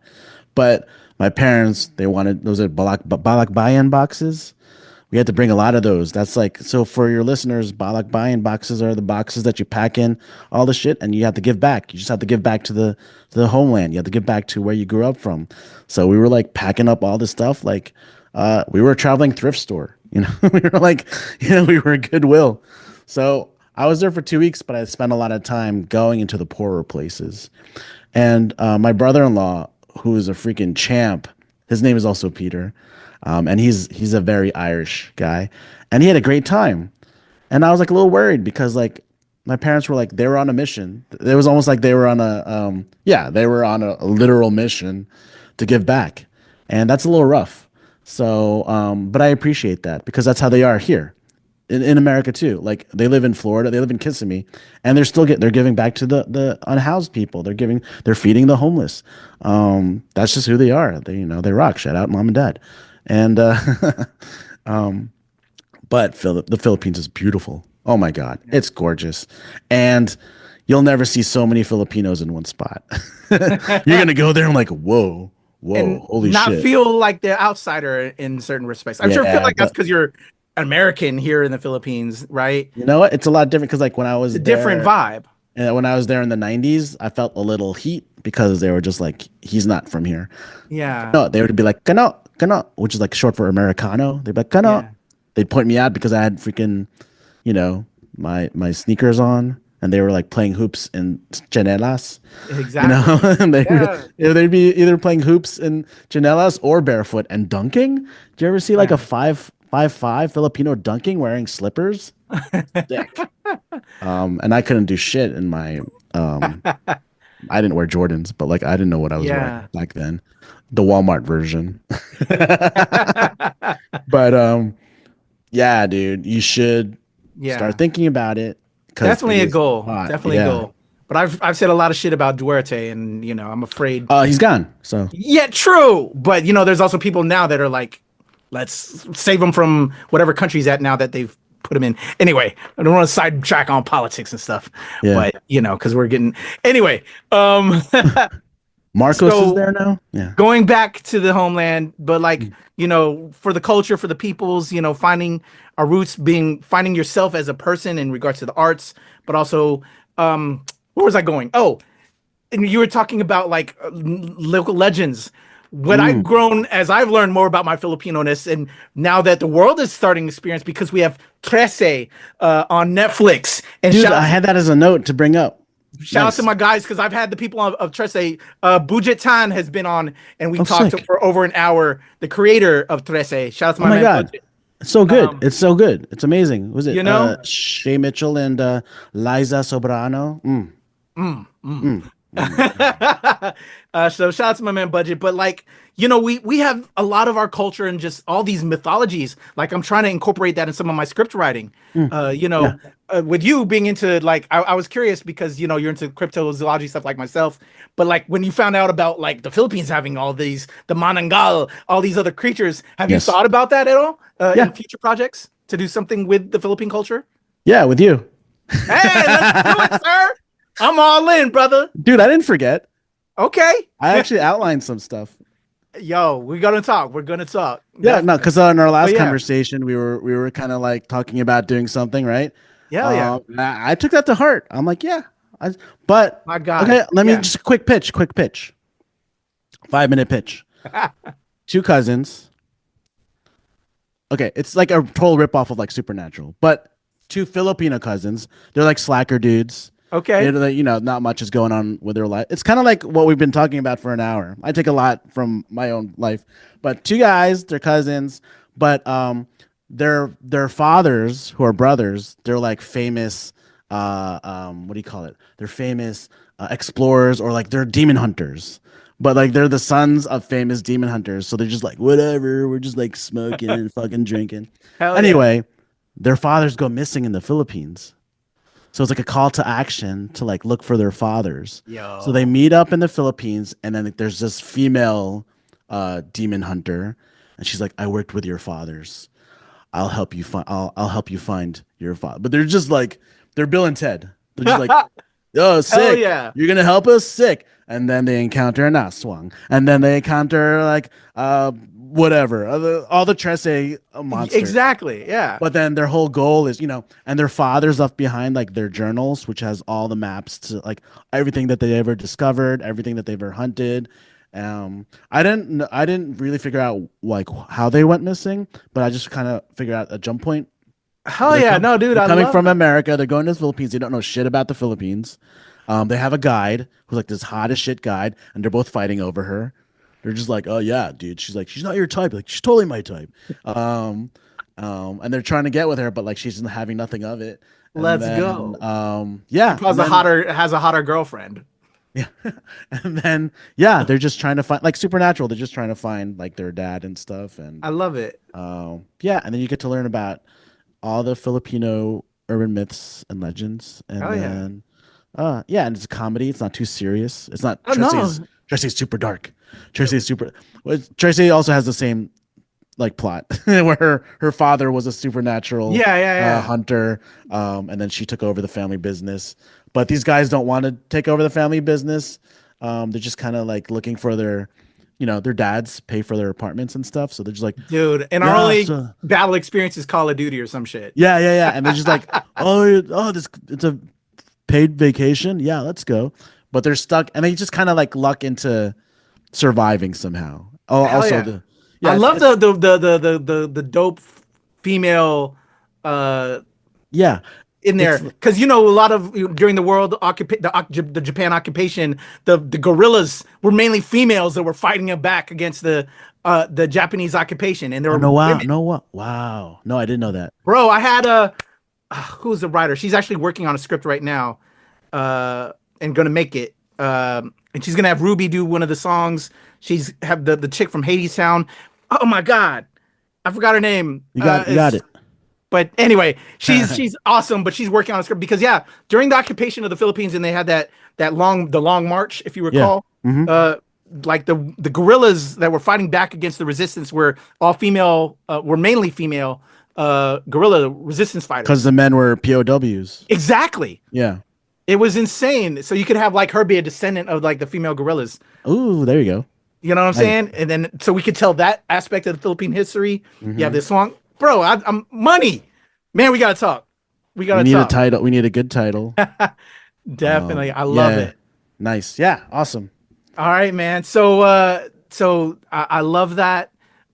You've got Sasquatch, Squatch Watch dropping. You got Deathgasm, Hmm. Sick Boy Wolfgang. So again, further goals of your production company, and then some other facts that you want to say before we get up out of here, brother.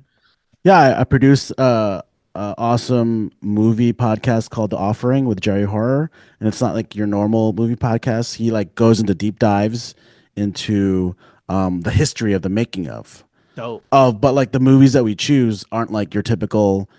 He doesn't want to like talk about the movies that everyone loves. He'll talk about the movies that don't get enough flowers, that don't I get like shine. that. He'll talk about action movies, but he'll also talk about like Xanadu, which is one of the more popular, you know, Yo.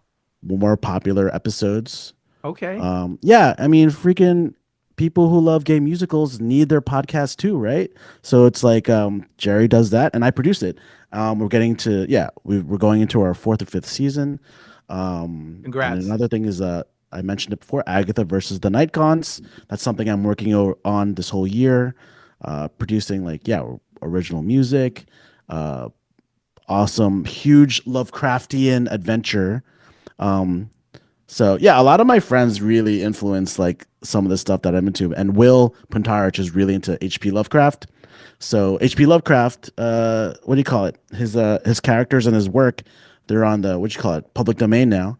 So yeah, people could make their own H.P. Lovecraft Yeah. projects too. But yeah, it's about like a 12-year-old girl who she's part of like these so being from Long Island, the Montauk projects, which Stranger Things is based on.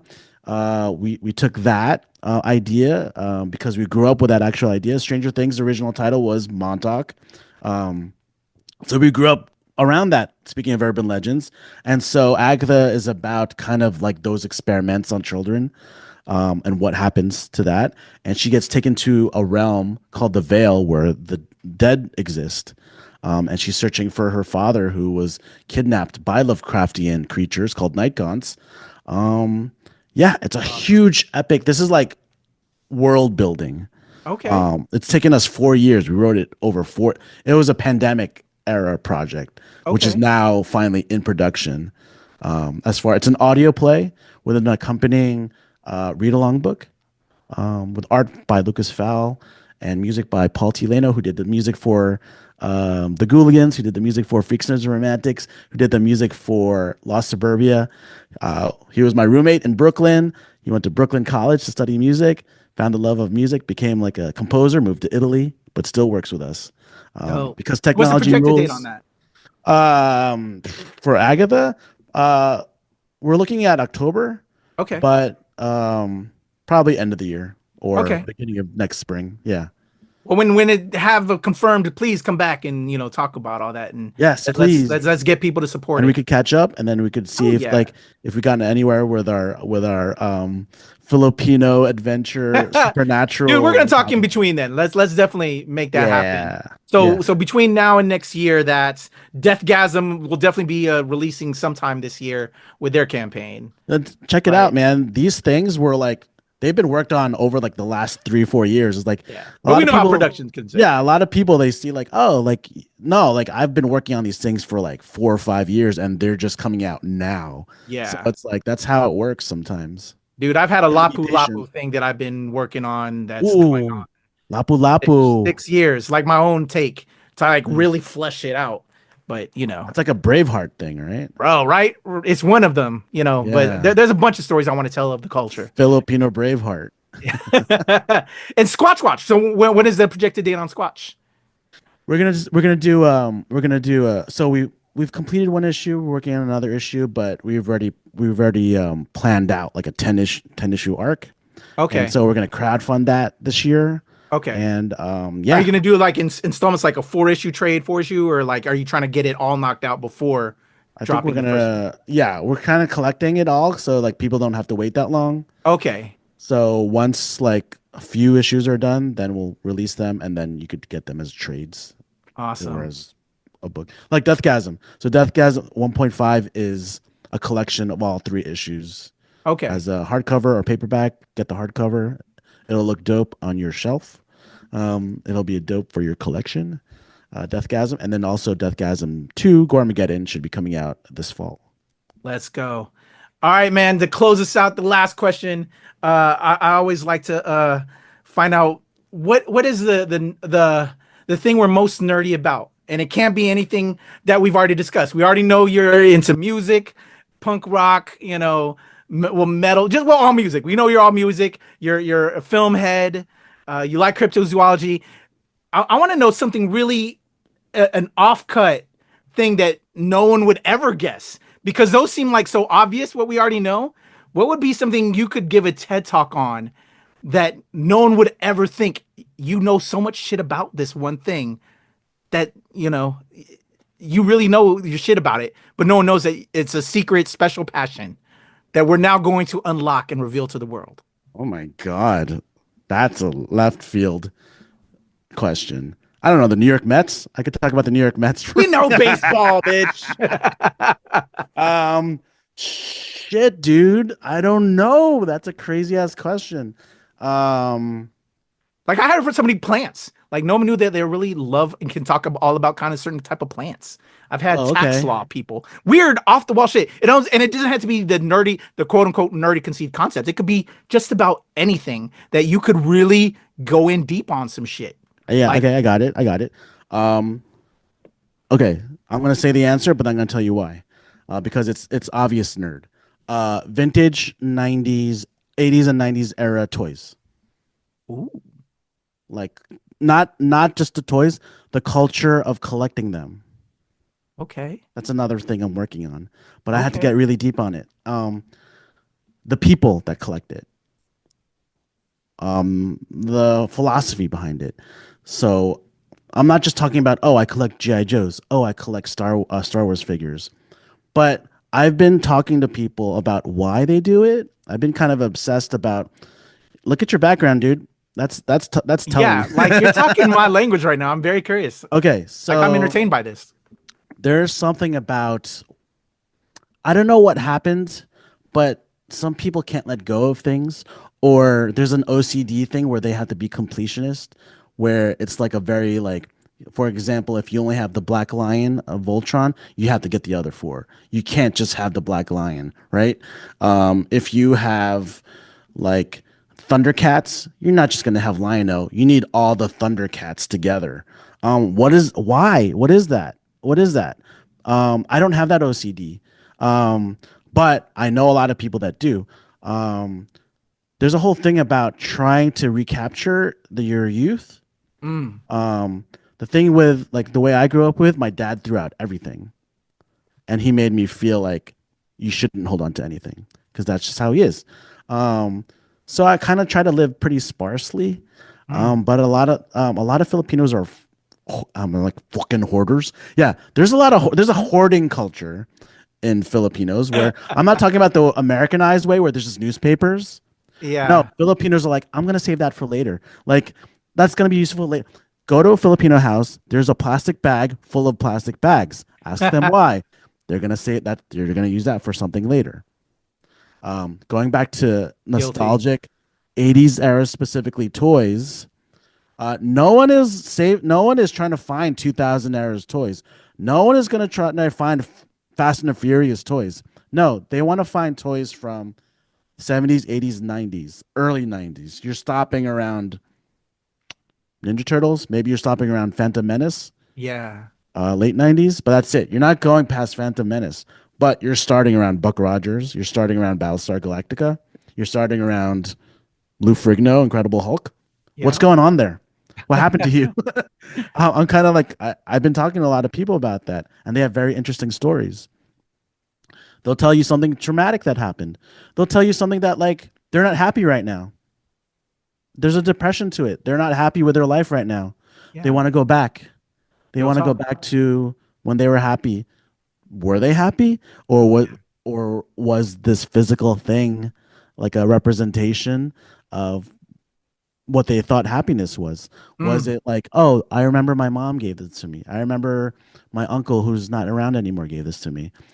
It's weird because like one of my the uncle that brought my dad over and kind of help him plant, you know, uh, you know, get his start here in America.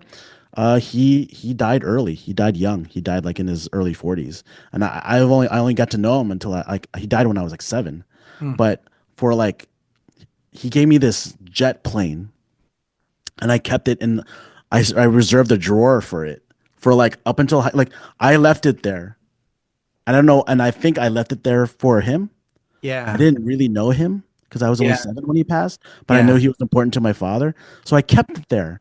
And I kept it there and like the it only stayed there until I moved out of the house and my dad tossed it because my dad tossed all of my shit once I moved Yeah. out. So Yeah. it's like, yeah, why did I do that? And it wasn't like a transformer. Yeah. It was a toy plane that my uncle who passed, who didn't Yeah. get to live his full life. He was Yeah. only like 44 when he Mm. died. Like he and he's responsible for like my entire family coming over. Yeah. So like Yeah. I think as a kid I realized that. I realized he was an important figure. Um Everyone who has a collection has a story like that. Agreed. Yeah. So are you doing something with that? Are you collecting or just sharing Yeah. stories? Are you putting that into a piece? Yeah. Yeah. I've already told so many things that I'm working on. I don't know if it's but I Okay, yeah, am. no worries. I Well, am. I I cannot wait to am. see that, and I would love to participate at some point. Oh, nice. Yeah, yeah, Yeah, yeah. we Yeah. can definitely chat about that. That's beautiful. Would if you were to, because like you said, you didn't get into it specifically for yourself. If you were to think of something that you'd want to get back or collect, what would it be? It's What is something you really remember that was like your favorite? oh geez. I was a big Ninja Turtles guy. Ninja Turtle. I'm with And the that. Ninja Turtle, Yeah, Ninja I Turtle. So mean, so shout out Michelangelo. the OG style too, Turtles. Yeah, So I got this OG Michelangelo at this yeah. place called Shout Out Retro Source, Nice. Ronkonkoma, Long Island. They brought back nostalgia stores in our area, Oh, Retro Source, Ronkonkoma, where I got Michelangelo, and they have all the OG figures there, and they have all the OG arcade games there. It's a sick nice. place, and they used to be next to a Filipino restaurant. Dope. But the Filipino restaurant moved. So, Oh, but yeah, I used to bring all my white friends there. yeah. We'd go check out toys, and then we get some adobo and sisig. Yeah. Great segue to the very last question. Let's go. As you know, when I started off, I'm the Adobro, the Babinka boy, the leader of the Hala Hala homies in the Center Gang Gang. What are you affiliated with, man? Who are you part of the Kari Kari Club? Are you the Lumpia Lumpia Nation. lovers? Lumpia Nation. Let's go. Lumpia Nation? Yeah. All right, Lumpia is the go-to. Yep. Yep. Have to. Have to. I could like, like Coney Island has their hot dog eating contest. I could do like a lumpia eating contest and down All like day, 50 every of day. those. Yeah. Yeah. Lumpia. My guy. Yeah. All right, brother. Let's close this out. What are some of your handles? I'm gonna have the links in the description below. How can people follow you online? I know you got a lot of crazy wild handles with everything you're doing. Let's throw them at them for those that might be driving and listening to this right now. Boo. I got, you could follow me on Instagram at Pete Bune. Just Pete Bune. Bune. You could follow all the Ghouligan stuff. Ghouligans is on YouTube. Ghouligans, yeah. So all the Ghouligans, everything is on YouTube. We're on Twitter. We're on Instagram. Yeah, there is a lot of stuff, isn't there? Squatch Squatch Watch, Watch has its own handle. Squatch Watch LA. LA. Yeah. LA. Thank you. Thank you. Yeah, Squatch Watch LA. Shit. I think I have my own Sick Boy Wolfgang thing on Instagram, on Twitter. But yeah, I'm an uncle. I'm an old head. So like I'm on Facebook as Pete Bune. Yeah, all my projects are there. Ghouligans and Squatch Watch and all that good stuff. But thank you for listening. Of course. Salamat Pete. Y'all, Not all of this po. links in the description below. Show love, subscribe, follow, do all the things. We'll definitely have him back because we have the Deathgasm episode that you'll see on here Yeah.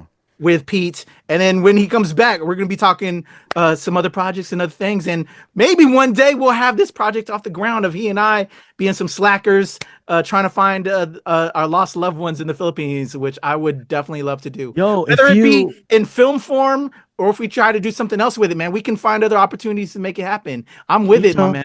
tell people to leave on the comments, tell them to leave ideas for the names of the name of the project. Let's I go. can't think of a name. So if you have ideas, leave it in the comments, the name of the project, whether it's a comic or a film or whatever. Yeah. Give us some suggestions in the comment section. I'm down to see that make it happen. You've already got so many ideas flowing through my head right now, Pete. Like, I think, whether it be in a small fashion into an even grander scale as a feature, I can already see that popping off right now in my head, and I'd love to make it happen. It could be a limited series. It could be like right? Yeah. We know enough people. Let's make it happen. you know enough people. So we'll have Jacob Batalon. Hey, let's as the go. star of it. Also, like it's a little Venture Brothers in it too. Let's go. I was thinking like Venture Brothers with this project, kind of like the two brothers or cousins. Yeah. So yeah, let's do it. Let's do it. Everybody, Pete Bune. I'm Kuya P. Nerds rule the world. ShoPowSho. Mahal kita. Salamat. All right, bro. There's a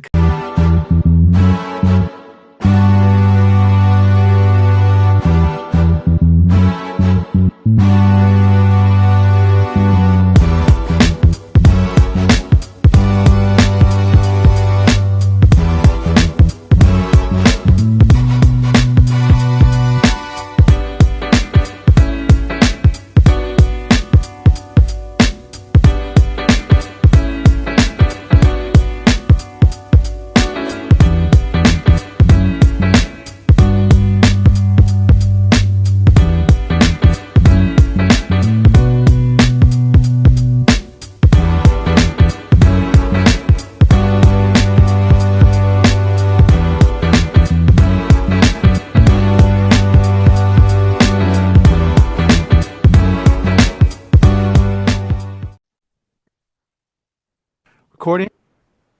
Count us in, bring us in, and we'll rock and roll. In a 1, 2, 3.